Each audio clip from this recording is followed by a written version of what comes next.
And joining us now to discuss the deal and the deliberations in the Israeli War Cabinet is veteran journalist, attorney, and author Ben Dror Yemini. Thank you for joining us. Thank you for having me. So a peace deal that has been put on the table now by the United States, Egypt, and Qatar is asking for very serious sacrifices on the Israeli side and would essentially ensure Hamas remains in power. Benjamin Netanyahu, of course, rejecting this deal. What's your analysis of the deal?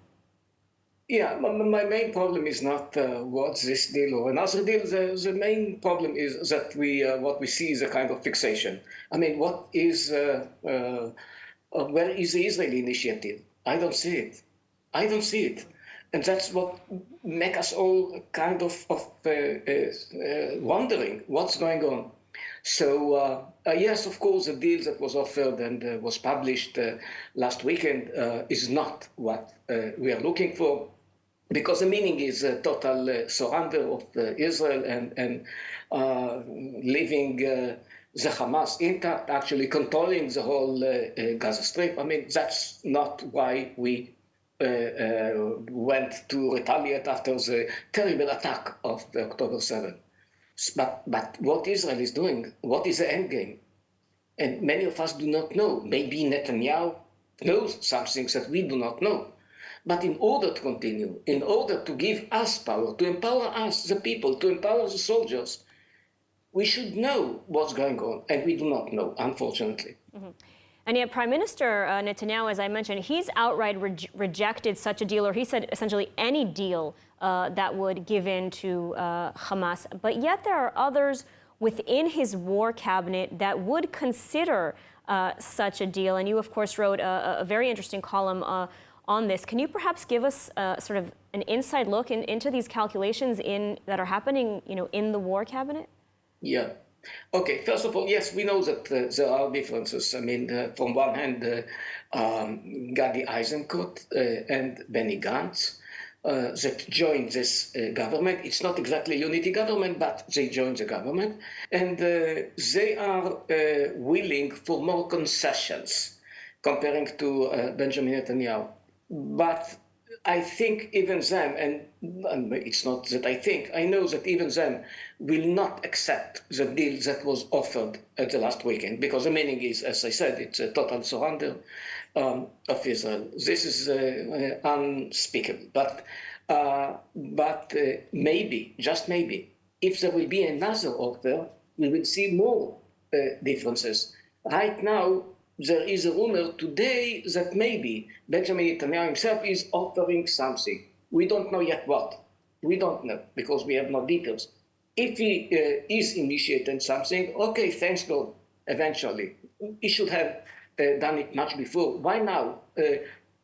More than 100 years, more than 100 days after the October 7th. I mean, Israel could initiate a lot much earlier. But it does seem as though Prime Minister Netanyahu is sort of the last line of defense against any deal, capitulating to Hamas.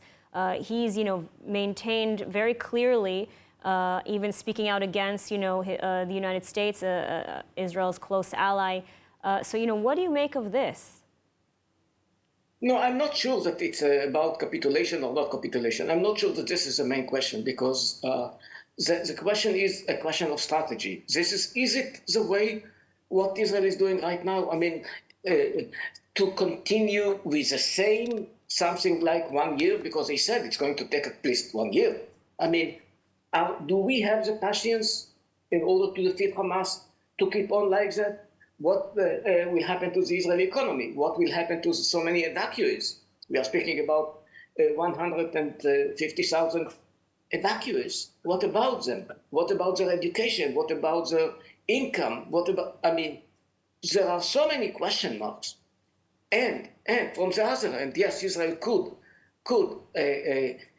make a deal together with the United States. For example, that instead of the Hamas, we will have Saudi Arabia and the United Emirates. I mean, it's something that was a kind of offer. Why not, actually? I'll tell you why not. Because the main demand of Saudi Arabia and of the Emirates is that Mr. Netanyahu will say two words, a Palestinian state, that he refuses to say, he is not willing to say. Now, they are not asking for establishing a Palestinian state. They need it as a kind of declaration, that's all. I mean, we all know that a Palestinian state will not be established, not in the near future. And even if he will say it, and he said it before, nothing will happen. But what Well, about the Israeli public? I mean, after October 7th, do you think that the Israeli public is open to discussing, the establishment of a Palestinian state? nobody is talking really about establishing. We are speaking about declaring. Yes, we must be a bit more sophisticated. I mean, it's a kind of, I don't know how to call it, a kind of trick, maybe. I don't know. But you can say it. It doesn't mean that you have to do it. Let me remind something to all of us. I mean, it was Israel, and before that it was even Ben Dror Yemini, before the foundation of Israel. Israel will always, to any partition resolution, Israel said yes. It was always the Arabs and later the Palestinians who said no. I don't want to change places. I don't want to be like the Arabs. The Arabs said no, and what did they receive? Nakba and more Nakbas. I mean, Israel is prospering because Israel always said yes. So let's not change.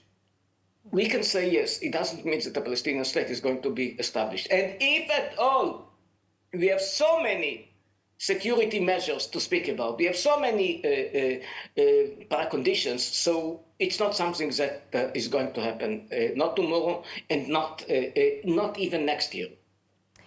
All right, Ben Dror Yemini, thank you so much for taking the time to speak with us and for your analysis. Thank you so much for having me.